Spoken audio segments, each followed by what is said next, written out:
We've all been there in Civ 6. We're working on a wonder that's critical to our strategy. We're one turn away, and then bam, it's taken right out from under us by another civilization. It's not just wonders either. Other players take the great people we want, and they take control of the city-states we want. It's a real pain how often the outcome of the game is determined by whether or not we're being contested. However, what if I told you that things didn't need to be this way? That there exists a method of ensuring that we never miss our wonders, that every city-state we want remains perfectly under our control. A way of winning in Civ 6 without competing. Hi, I'm Herson. I'm not just a veteran of Civ 6 multiplayer, I'm also a veteran of competitive gaming in general. As a teenager, I played competitive TF2 for years, and as a young adult, I reached the highest possible rank of Challenger in League of Legends and its spin-off game Teamfight Tactics. These games have rich metas that have taken pro players and analysts years to develop, and in comparison, the meta for competitive Civ 6 is basically still in its infancy.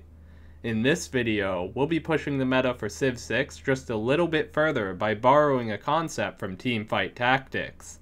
The best way to win large-scale free-for-all games is to avoid competing with other players. First off, let me explain how players come to choose their civs in CPL.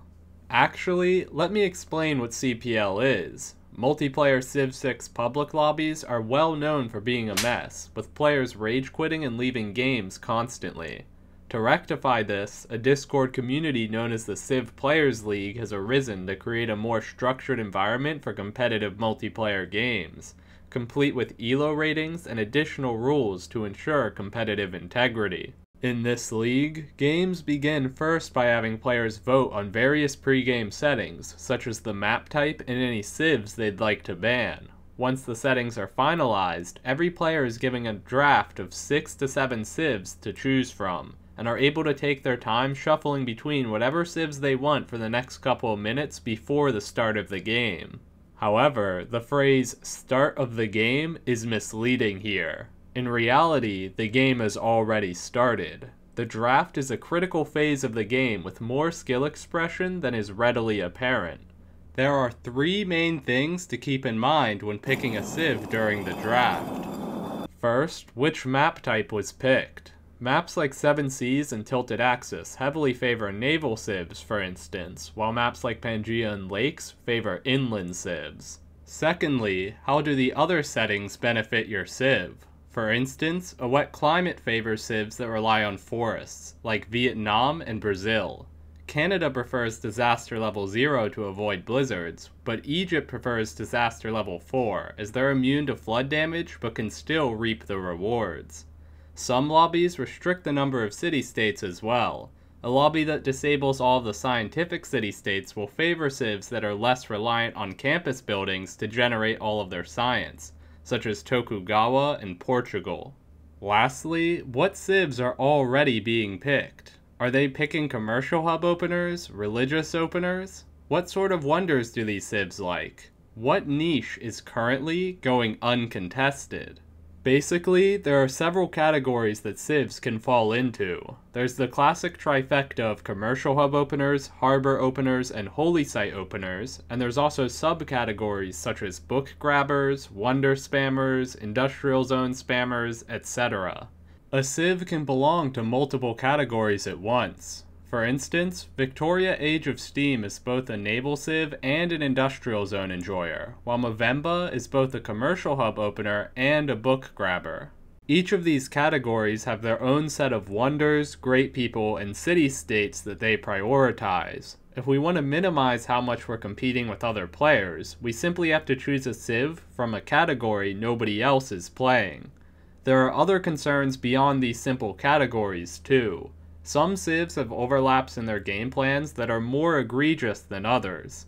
For instance, all of the Egyptian leaders want to get their hands on the Lady of the Reeds and Marshes pantheon, as well as the Etemenanke Wonder to take advantage of their floodplain spawn bias and bonus production towards wonders. If there's already a player picking Ramses, it's always a bad idea to pick Cleopatra, as this guarantees that at least one of you won't be getting your hands on a critically important piece of your build order. Bearing all of this in mind, we can now understand why, in the game we'll be reviewing this video, I chose to pick Elizabeth, even though the game was on the map type Pangaea. It's worth noting that this game, like all multiplayer games in CPL, was played using the Better Balanced game mod. Bear this in mind in case anything looks different from what you're used to. This lobby is particularly strong as far as free-for-all lobbies go. In addition to yours truly, we also have the rank 1 player on the all-time CPL free-for-all leaderboard, Andrew, getting up to his usual antics while playing Nubia. Furthermore, leading the Persian Empire is Alco, who recently dethroned me from the rank 1 position on the seasonal CPL leaderboard. Filling out the rest of the lobby is a mixed bag of strong and weak players, several of whom could conceivably win this game depending on how it plays out. Fortunately for us, we have an advantage. There are 6 civs in this game that prefer a conventional commercial hub opener, 3 religious civs, and just 1 naval civ, us. While being a naval civ puts us at a very slight disadvantage on Pangaea, being able to take our time snatching up every single Great Admiral, Naval Wonder, and naval-oriented city-state without having to worry about anybody else contesting us more than compensates for this. The game gets off to a conventional start. We rush to place down our unique half-cost harbor, the Royal Navy Dockyard, in our first 3 cities. As we're playing Elizabeth and gain extra yields from trading to city-states, we take advantage of the extra yields Amani grants to trade routes to her city-state in BBG, putting her in the nearby city-state of Hong Kong and sending all of our traders there.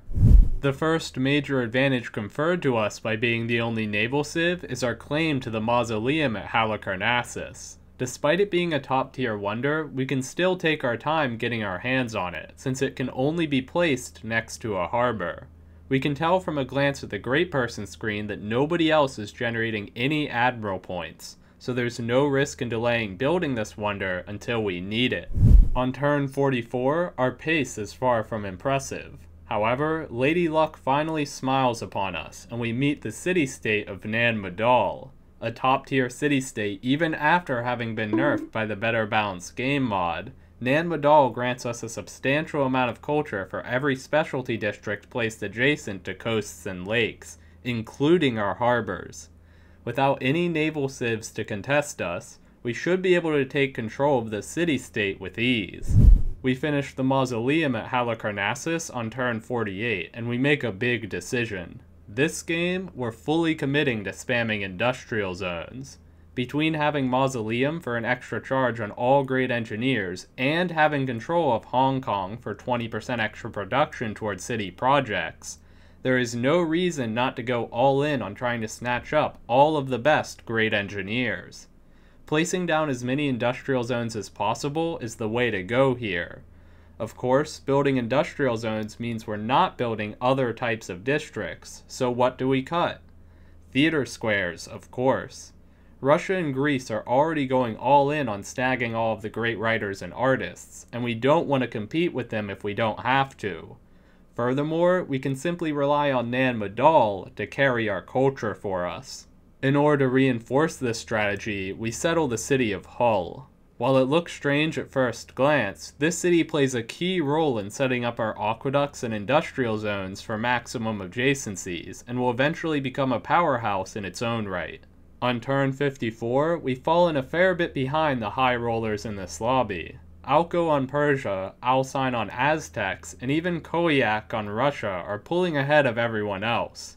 However, there's a saving grace. We meet the city-state of Cardiff, another naval city-state that nobody else is going to bother to compete with us for. Whereas Nan Madol is nerfed by the Better Balanced game mod, Cardiff is buffed, making its suzerain bonus a helpful addition to our empire. On turn 58, we managed to secure a very useful Great Admiral, Zheng He, who grants us an additional trade route capacity. In fact, we've managed to secure every single Great Admiral that's been offered this entire game so far. Outside of war, Great Admirals are rarely all that useful, but every so often a useful bonus like this free trade route capacity falls into our lap, another benefit of being the only naval civ. On turn 60, we're still trailing several other civs, but we're about to hit a massive power spike.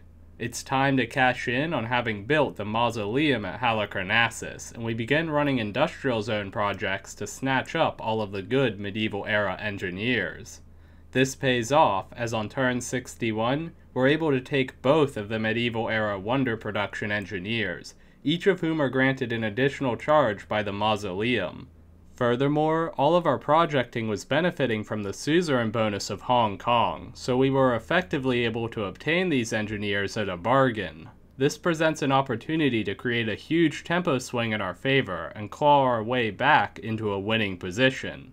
However, the other players are setting incredibly fast paces, and many of the best wonders are already taken. What are we to do with 2 wonder prod engineers in this situation?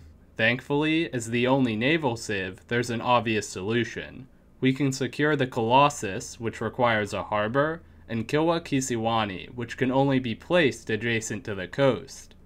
We place Kilwa Kisiwani on turn 65, and thanks to our engineers' hard work, we're able to finish it just 2 turns later on turn 67. To take advantage of this, we add the city-states of Hunza and Cahokia to our suzerainty.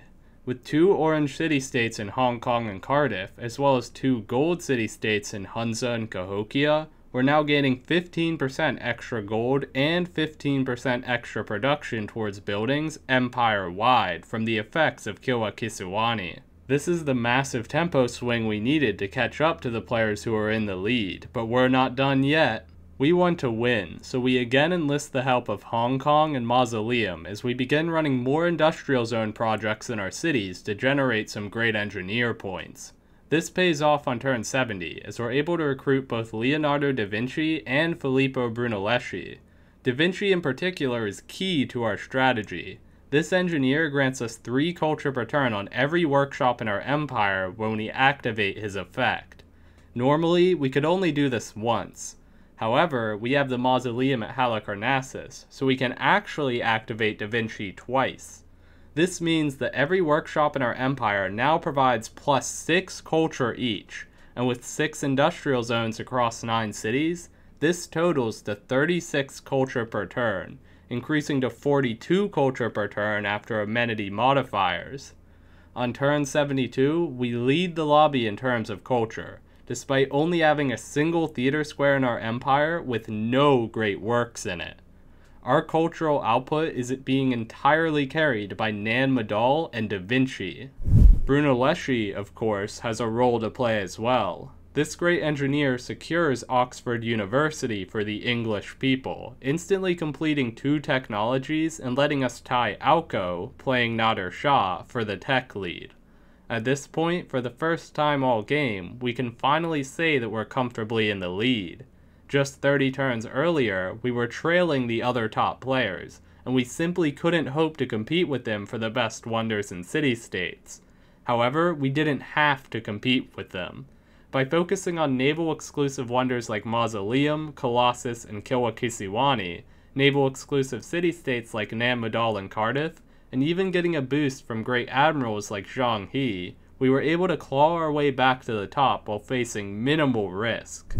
At this point, 7 of the 10 players in this lobby are simply fighting for position, trying to get the highest score they can so that they can get second place. The 2 players who actually stand in our way for first are Auko playing Persia, who still remains tied with us in technologies completed, and Koyak playing Russia, who is attempting to pursue a culture victory.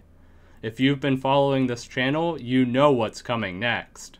We have 400 culture per turn, while Auko has 135. Therefore, we have fascism while he doesn't. We go to war with Auko. At first, it actually seems like he's holding. He has a substantial military of tanks, and the trades we can make against him are even at best. However, trading units evenly massively favors us here. You see, Alco's tanks are all produced the same way. He built cuirassiers with a chivalry policy card active, then upgraded them to tanks with a professional army policy card active. This is very efficient. What's not efficient, however, is that unlocking tanks prevents him from pre-building any more cuirassiers. Now, he has to produce tanks outright, and his culture is too bad to have the Lightning Warfare policy card unlocked to discount their production. Making matters worse, we have fascism for plus 50% production towards all units, while he does not.